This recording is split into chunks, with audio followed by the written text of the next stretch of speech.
حضور نبی رحمت صلی اللہ علیہ وسلم کی نواسیں، ان کو بڑی بے دردی کے ساتھ شہید کر دیا گیا۔ آج کچھ لوگ کہتے ہیں جناب یہ 2 شہزادوں کی جنگ تھی۔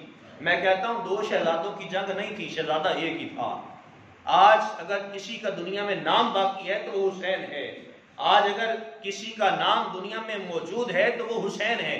آج دیکھیے کہیں گلی میں آپ کو یزید نام کا بندہ نظر آئے، کہیں دنیا کے کسی کونے میں کوئی بندہ یہ دعویٰ کرے کہ فلاں جگہ پہ یزید نام کا بندہ رہتا ہے، سوال ہی پیدا نہیں ہوگا۔ کہیں آپ کو غلام حسین نظر آئے گا، کہیں آپ کو محمد حسین نظر آئے گا، کہیں آپ کو حسنین نام کے بندے نظر آئیں گے، سوال ہی پیدا نہیں ہوتا کہیں آپ دیکھ لیں کہ یزید نام کا بندہ آپ کو نظر آ جائے۔ تو میں کہتا ہوں یہ 2 شہزادوں کی جنگ نہیں تھی، بلکہ شہزادہ تو ایک ہی تھا۔ کسی نے کہا کہ یہ اقتدار کی خاطر تھی، یہ اقتدار کی خاطر بھی جنگ نہیں تھی۔ یہاں اپنے نانا کی بات کو، وعدے کو وفا کرنا مقصود تھا، یہاں دین کی سربلندی تھی۔ اور اس بات کو اگر میں پیچھے لے کے جاؤں تو آقا کریم صلی اللہ علیہ وسلم نے 2 لوگوں کا ذکر کر کے ارشاد فرمایا تھا اللہ رب العالمین کی بارگاہ میں، اے اللہ عمر ابن خطاب یا عمر بن حشام کے ذریعے سے اسلام کو عزت عطا فرما۔ سیدنا عمر فاروق رضی اللہ تعالیٰ عنہ وہ مراد رسول ہیں، مرید رسول بھی ہیں اور مراد رسول بھی ہیں، اور اسلام کو آگے تک پھیلانے والے وہ فاروق اعظم ہیں، اور میں یہ کہتا ہوں اسلام کو بچانے والے امام علی مقام ہیں۔ اگر اس وقت امام علی مقام رضی اللہ تعالیٰ عنہ یزید کے سامنے اپنے گھٹنے ٹیک دیتے، اس کے سامنے سر تسلیم خم کر لیتے، تو میں یہ کہتا ہوں آج ہم لوگ حسینی نہ ہوتے، آج گھر گھر میں آپ کو یزید نام کا بندہ نظر آتا، آج نبی کی سنت بھی ادا نہ ہوتی، آج خدا کے گھر میں کبھی آزاد نہ ہوتی۔ آپ جانتے ہیں یزید نے کس قدر ظلم و ستم کیے تھے۔ 10,000 تابعین کو جو مدینہ منورہ کے تھے ان کو اس یزید نے قتل کروا دیا تھا۔ 700 صحابہ کرام تھے جن کو شہید کروا دیا گیا۔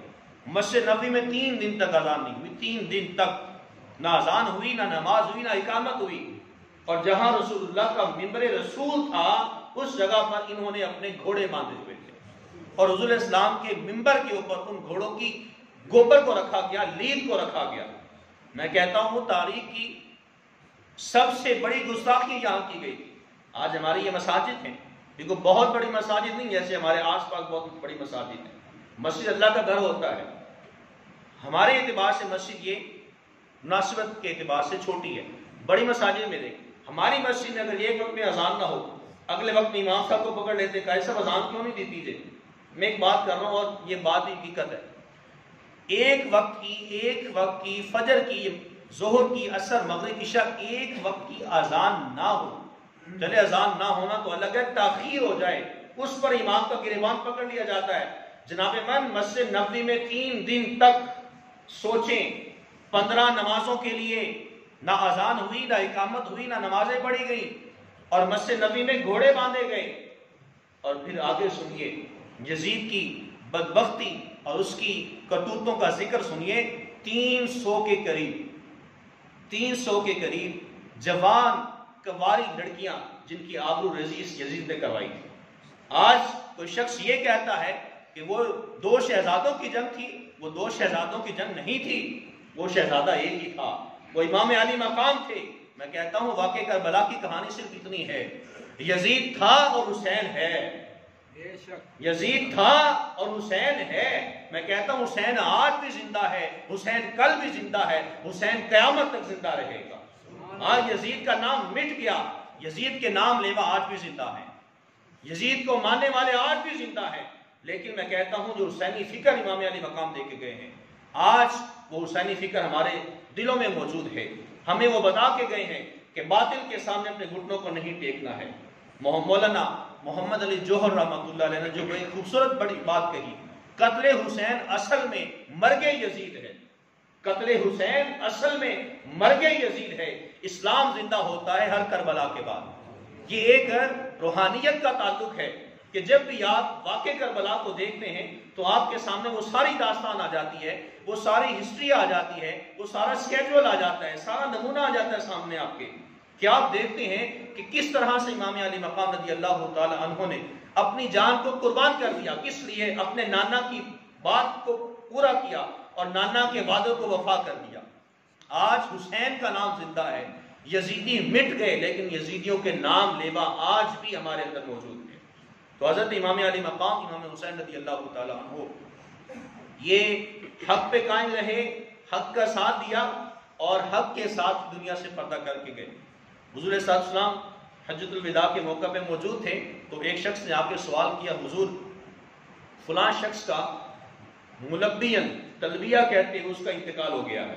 وہ اپنی زبان سے یہ تلبیہ کہہ رہا تھا، لبیک اللہم لبیک لبیک لا شریک لک لبیک ان الحمد والنعمت لک والملک لا شریک لک. حضور وہ تلبیہ کہہ رہا تھا، اس کا وصال ہو گیا ہے. آقا کریم علیہ السلام نے تمام صحابہ کرام کو اس حج کے موقع پر مخاطب کر کے ارشاد فرمایا، اے صحابہ سن لو، کل قیامت کے دن جب یہ حاجی اپنی قبر سے اٹھایا جائے گا اس کی زبان کے اوپر بھی تلبیہ جاری ہوگا. تو میں یہ کہتا ہوں کہ حضرت امام علی مقام رضی اللہ تعالیٰ عنہ کو جس حالت میں شہید کیا گیا سجدے کی حالت میں شہید کیا گیا تھا، اور کل قیامت کے دن جب آپ بھی قبر سے اٹھائے جائیں گے تو حسین ابن علی کا سر بھی سجدے کی حالت میں ہوگا. اور پھر جب یزیدی امام علی مقام رضی اللہ عنہ کا سر انور لے کر جا رہے تھے تو 16ویں پارے کی آیات بینات تھی جو امام حمام رضی اللہ عنہ کی زبان مبارک پہ جاری ہوئی تھی. اور جب یہ یزیدی تھک ہار کے انہوں نے ایک جگہ جا کر قیام کیا تھا، شام سے آگے گئے، وہاں جا کر انہوں نے رات کی اس تاریکی میں یوم عاشورہ کے بعد جو کل کی رات گزری ہے 10ویں اور 11ویں کی درمیانی شب وہ تھی، ایک مقام پہ پہنچے اور سونے کے لیے اپنی کمر کو سیدھا کیا تو جیسے ہی آنکھیں کھولیں تو آسمان پر ایک عبارت لکھی ہوئی تھی.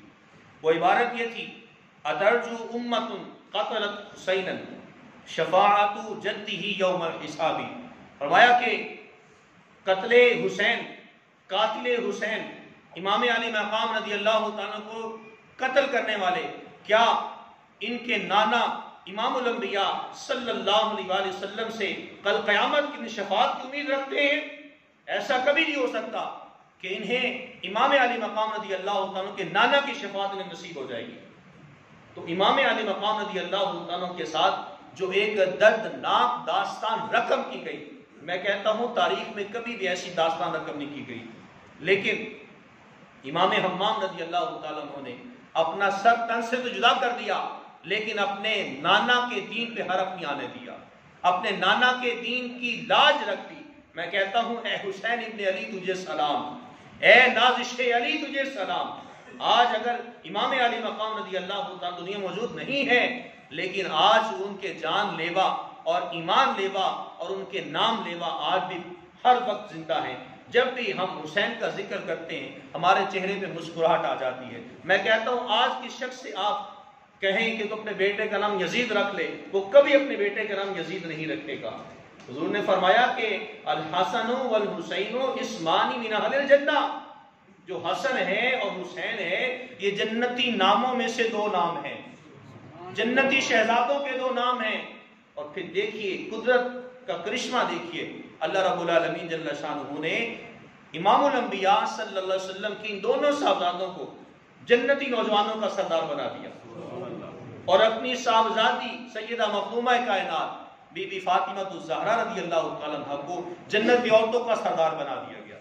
اہل بیت کرام کے ساتھ جو محبت ہے ذات ذی وقار، یہ زندگی کا رشد و ہدایت ہے، ایک بہترین نمونہ ہے.